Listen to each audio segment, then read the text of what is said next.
अस्सलाम वालेकुम जी, की हाल है मेरे वीरों का? ठीक ठाक हो? अच्छा जी वीरो, मेरी जिंदगी का बहुत ही अहम तरीन दिन आ अज।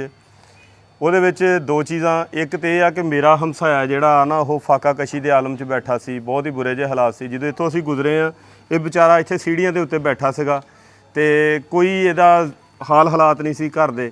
ਮੈਨੂੰ ਇਹ ਲੱਗਦਾ ਸੀ ਕਿ ਵੀਰਾ ਜਿਹੜਾ ਨਾ ਉਹ ਫੈਮਿਲੀ ਪਿੱਛੋਂ ਬੈਕਗਰਾਉਂਡ ਜਿਹੜਾ ਅੱਛਾ ਆ, ਸਟੇਬਲ ਆ। ਤੇ ਦੂਸਰਾ, ਮੇਰੀ ਜ਼ਿੰਦਗੀ ਦਾ ਅਹਿਮ ਤਰੀਨ ਦਿਨ ਕਿਉਂ ਆ? ਉਹ ਇਸ ਲਈ ਆ ਕਿ ਅੱਜ ਦੇ ਦਿਨ ਮੇਰੇ ਵਾਲਿਦ ਸਾਹਿਬ ਜਿਹੜੇ ਆ ਉਹ ਇਸ ਦੁਨੀਆ ਤੋਂ ਚਲੇ ਗਏ ਸੀ।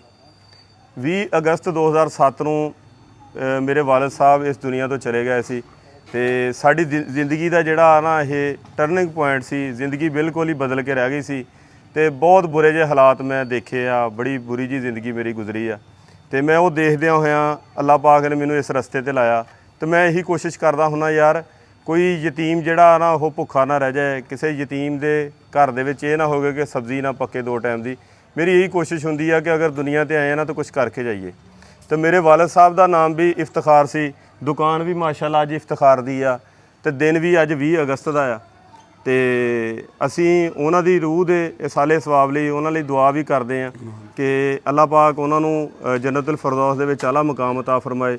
ਔਰ ਉਮੀਦ ਆ ਔਰ ਯਕੀਨ ਹੈ ਇਸ ਚੀਜ਼ ਦਾ ਕਿ ਜ਼ਰੂਰ ਅੱਲਾਹ ਪਾਕ ਜਿਹੜੇ ਆ ਸਾਡਾ ਇਹ ਸਫ਼ਰ ਜਿਹੜਾ ਆ ਇਹਦਾ ਕੁਛ ਨਾ ਕੁਛ ਹਿੱਸਾ ਜਿਹੜਾ ਉਹ ਭੇਜਦੇ ਹੋਣੇ ਵਾਲਿਦ ਸਾਹਿਬ ਲਈ ਨਾ। ਤੇ ਅੱਜ 23ਵੀਂ ਦੁਕਾਨ ਅੱਜ ਮਾਸ਼ਾਅੱਲਾ ਜਿਹੜੀ ਮੁਕੰਮਲ ਹੋਈ ਆ ਤੇ ਬਾਕੀ ਇਫਤਖਾਰ ਭਾਈ ਦੀ ਪਹਿਲੇ ਦੀ ਜ਼ਿੰਦਗੀ ਕੀ ਸੀ ਕਿ ਇੱਕ ਚਾਰਪਾਈ ਪਈ ਸੀ, ਉੱਤੇ ਥੋੜ੍ਹੀਆਂ ਜਿਹੀਆਂ ਮੱਛੀਆਂ ਟਾਫੀਆਂ ਰੱਖ ਕੇ ਬੈਠੇ ਸੀ। ਔਰ ਮੈਂ ਉਸ ਬੰਦੇ ਨੂੰ ਵੀ ਸਲਾਮ ਪੇਸ਼ ਕਰਦਾ ਜਿਹਨੇ ਮਦਦ ਕੀਤੀ ਸੀ, ਲੇਕਿਨ ਉਹਨੇ ਕੋਈ ਪੈਸਿਆਂ ਦੀ ਕਾਰੀ ਸਾਹਿਬ ਮਦਦ ਨਹੀਂ ਕੀਤੀ ਸੀ। ਪਹਿਲੇ ਜਿਹੜੇ ਵੀਰੇ ਨੇ ਇਹਨਾਂ ਦੀ ਮਦਦ ਕੀਤੀ ਸੀ ਉਹਨੇ ਇਹਨਾਂ ਨੂੰ ਨਾ ਸਮਾਨ ਥੋੜ੍ਹਾ ਜਿਹਾ ਰੱਖ ਕੇ ਦੇ ਦਿੱਤਾ, ਕੋਈ 10,000 ਦਾ ਨਾ। ਲੇਕਿਨ ਉਹਦੇ ਨਾਲ ਇਹ ਹੋਇਆ ਕਿ ਇਹਨਾਂ ਦੀ ਜ਼ਿੰਦਗੀ ਜਿਹੜੀ ਆ ਨਾ ਰੋਟੀ ਪੱਕਣ ਲੱਗ ਪਈ ਘਰ 'ਚ ਥੋੜ੍ਹੀ ਬਹੁਤੀ ਜੋ ਵੀ ਸੀ। ਚਲੋ ਅਚਾਰ ਨਾਲ ਹੀ ਖਾਂਦੇ ਸੀ ਲੇਕਿਨ ਖਾਂਦੇ ਜ਼ਰੂਰ ਸੀ। ਤੇ ਇਹੀ ਕਰਿਆ ਕਰੋ ਵੀਰੋ ਕਿ ਯਾਰ ਬਜਾਏ ਥੋੜ੍ਹੀ ਬਹੁਤੀ ਮਦਦ ਕਰਨ ਦੇ ਨਾ ਪਰਮਾਨੈਂਟਲੀ ਕੋਈ ਰੋਜ਼ਗਾਰ ਲਵਾ ਦਿਓ, ਛੋਟਾ ਕਾਰੋਬਾਰ ਭਾਵੇਂ ਸ਼ੁਰੂ ਕਰ ਦਿਓ। ਤੇ ਬਾਕੀ ਅੱਜ ਦਾ ਤਾਂ ਮਾਸ਼ਾਅੱਲਾ ਬਹੁਤ ਹੀ ਪਿਆਰਾ ਜਿਹਾ ਸੈਟਅਪ ਆ। ਤੁਸੀਂ ਜਦੋਂ ਅੰਦਰ ਜਾਓਗੇ ਦੇਖੋਗੇ ਤੇ ਬੜਾ ਮਜ਼ਾ ਆਏਗਾ ਤੁਹਾਨੂੰ ਇਨਸ਼ਾਅੱਲਾ ਤਾਲਾ। ਤੇ ਬਾਕੀ ਇਫਤਖਾਰ ਸਾਹਿਬ ਨੇ ਖੜਾ ਹਜੇ ਦੁਕਾਨ ਦੇ ਸਾਹਮਣੇ ਸਾਨੂੰ ਕੀਤਾ, ਕਹਿੰਦੇ ਜੀ ਮਠਿਆਈ ਆ ਰਹੀ ਆ, ਮੂੰਹ ਮਿੱਠਾ ਕਰਕੇ ਅੰਦਰ ਜਾਣਾ ਤੇ ਦੁਕਾਨ ਤੋਂ ਚੀਜ਼ ਵੀ ਕੋਈ ਨਹੀਂ ਵੇਚਣ ਡਏ ਹੈਗੇ। ਤੇ ਬਾਕੀ ਇਹ ਆ ਕਿ ਅੱਗੇ ਅਸੀਂ ਜਾਂਦੇ ਆ, ਜਾ ਕੇ ਤੁਹਾਨੂੰ ਅਗਲੀ ਸਿਚੁਏਸ਼ਨ ਵੀ ਦਿਖਾਉਂਦੇ ਆ। ਤੇ ਇਫਤਖਾਰ ਬਾਈ ਤੁਸੀਂ ਵੀ ਦੱਸੋ ਜੀ ਆਪਣਾ, ਤੁਹਾਡੀ ਪਹਿਲੇ ਦੀ ਜ਼ਿੰਦਗੀ ਕੀ ਸੀ ਤੇ ਹੁਣ ਦੀ ਕੀ ਆ? ਇਹ ਪਹਿਲਾਂ ਬਹੁਤ ਮਾਰੇ, ਹੁਣ ਚੰਗੀ ਜ਼ਿੰਦਗੀ ਹੈਗੀ ਆ, ਹੁਣ ਬਹੁਤ ਮਿਹਰਬਾਨੀ ਆ। ਬਾਕੀ ਇਰਦ ਗਿਰਦ ਜੀ ਸਾਡੇ ਸਾਰੇ ਮਹੱਲੇਦਾਰ ਹੀ ਖੜੇ ਆ ਤੇ ਮਾਸ਼ਾਅੱਲਾ ਸਾਡੇ ਮਸਜਿਦ ਦੇ ਇਮਾਮ ਸਾਹਿਬ ਮੇਰੇ ਨਾਲ ਖੜੇ ਆ ਤੇ ਸਾਡੇ ਲਈ ਕਾਬਲੇ ਫਖਰ ਆ ਜੀ। ਅੱਲਾਹ ਪਾਕ ਇਹਨਾਂ ਨੂੰ ਸਿਹਤ ਤੰਦਰੁਸਤੀ ਵਾਲੀ ਸਲਾਮਤੀ ਵਾਲੀ ਜ਼ਿੰਦਗੀ ਦੇਵੇ। ਤੇ ਬਾਕੀ ਅਮੀਨ ਭਾਈ ਆ, ਇੱਧਰ ਵੀ ਸਾਡੇ ਵੀਰੇ ਮਹੱਲੇਦਾਰ ਹੀ ਸਾਰੇ ਖੜੇ ਆ ਤੇ ਬਾਕੀ ਇਹਨਾਂ ਲਈ ਵੀ ਖਸੂਸੀ ਤੌਰ ਤੇ ਦੁਆ ਆ। ਬਿਸਮਿल्लाहिर्रहमानिर्रहीम अल्लाहुम्मा सल्ली अला सय्यदिना व मौलाना मुहम्मदिन व अला आलि व असहाबि सय्यदिना व मौलाना मुहम्मदिन व बारिक वसल्लिम।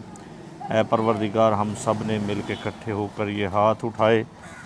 जिन दोस्तों ने इस मोहम्मद इफ्तिखार के कारोबार के लिए कावश की, मेहनत की, इदारा सिरात मुस्तकीम ने मिल के जितने भी अहबाब इसमें मुलव्वस हैं, या अल्लाह सब के कारोबार में बरकतें अता फरमा, इनको मज़ीद तरक्कियाँ अता फरमा।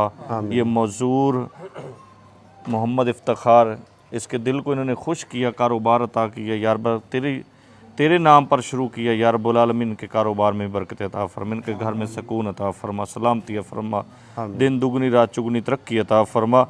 इदारा सिरात मुस्तकीम को भी यार रब्बुल आलमीन दिन दुगनी रात चुगनी तरक्की अता फरमा। जितने इस इदारे में वर्कर हैं सबको अल्लाह ढेर खुशियाँ और कामयाबियाँ और तंदरुस्तियाँ अता फरमा।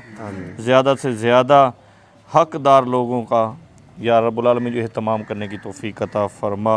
या रब्बुल आलमीन हम सब का मिल के इकट्ठे होकर दुआ करना, अपनी करीम पाक बारगाह कबूल फरमा। मोहम्मद इफ्तिखार को या अल्लाह जल्द अज जल्द शफा भी अता फरमा, तंदुरुस्ती वाली लंबी ज़िंदगी अता फरमा। रब्बना तकब्बल मिन्ना इन्नका अंतस समीउल अलीम व तुब अलैना इन्नका अंतत तव्वाबुर रहीम। या रब्बुल आलमीन जो ये नए काम किया इसका सवाब भी भाई आमर के वालिद मोहतरम मोहम्मद इफ्तिखार की रूह को इसाले सवाब करते हैं, अल्लाह कबूल फरमा। या अल्लाह उनकी बख्शिश और मगफिरत फरमा, दरजात को बुलंदियाँ फरमा, जन्नतुल फिरदौस में आला मकाम अता फरमा। रब्बाना आतीना फिद दुनिया हसना व फिल आखिरति हसना व क़िना अज़ाबन्नार। सल्लल्लाहु ताला अला हबीबिही मुहम्मदिन व अला आलिहि व असहाबी अजमाइन बिरहमतिक। ਲੋ ਜੀ ਜਿੰਨੇ ਜੋਗੇ ਹੈਗੇ ਸੀ ਨਹੀਂ ਜੀ ਕਰ ਦਿੱਤੀ ਕਾਰੀ ਹੈ। ਸਾਹਿਬ ਤੁਸੀਂ ਸਾਡੀ ਆਖਰਤ ਦਾ ਸਮਾਨ ਆ ਜੀ, ਤੁਸੀਂ ਸਾਨੂੰ ਉਸ ਪੁਲ ਤੋਂ ਵੀ ਪਾਰ ਕਰਾਉਣਾ ਜੀ। ਆ ਲਾ ਲਓ ਜੀ, ਠੀਕ ਹੈ ਜੀ, ਇਫਤਖਾਰ, ਬੜੀ ਖੁਸ਼ਕਿਸਮਤੀ ਹੈ ਤੇਰੀ, ਅੱਲਾਹ ਪਾਕ ਨੂੰ ਬਰਕਤ ਅਤਾ ਫਰਮਾਏ। ਆਮੀਨ ਸੁਆਮੀਨ।